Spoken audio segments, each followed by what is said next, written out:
ఏంటి కావ్య ఇలా చేశావు? ఇది ఎంతవరకు కరెక్ట్? పోనీ నీకైనా కరెక్ట్ అనిపిస్తుందా? ఇలా చేయడం అస్సలు బాగలేదు. నువ్వే ఇలా చేస్తావని అస్సలు అనుకోలేదంటూ ఆడియన్స్ కామెంట్ రూపంలో దుమ్ము దులిపేస్తూ ఉన్నారు. వివరాల్లోకి వెళ్తే రీసెంట్ గా కావ్య ఈటీవీ 31st దావత్ ఈవెంట్ లో రీసెంట్ గా ప్రోమో టెలికాస్ట్ అయింది. అందులో కావ్య వేరొకరితో డూయట్ డాన్స్ చేస్తూ రొమాంటిక్ సాంగ్స్ కి స్టెప్పులు వేస్తూ ఉంటే చూసే కావ్య నిఖిల్ ఫ్యాన్స్ కి గుండెల్లో రైళ్లు పరిగెడుతూ ఉన్నాయి. అసలు ఏంటి కావ్య ఇలా చేశావు?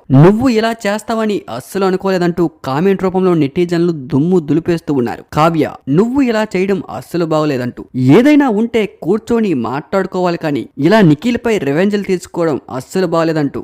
బిగ్ బాస్ హౌస్ లో ఉండేటప్పుడు నిఖిల్ నీ గురించి మాట్లాడుతూ ఎంత ఎమోషనల్ అయ్యారు. కొన్ని కోట్ల మంది చూస్తున్న ఒక షోలో నీ గురించి మాట్లాడుతూ అంత ఎమోషనల్ అయ్యాడంటే అందులో ఖచ్చితంగా ఎంతో కొంత ప్రేమ ఉంటుంది కదా.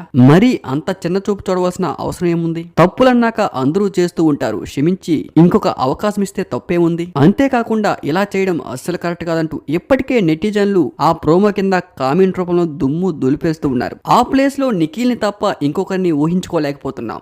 దయచేసి కావ్య గారు, నిఖిల్ కావ్య ఫ్యాన్స్ గా మీకే చెప్తున్నాం, మీరు ఇలా చేసి మా ఫ్యాన్స్ ఎమోషనల్ ని దెబ్బతీయకండి అంటూ.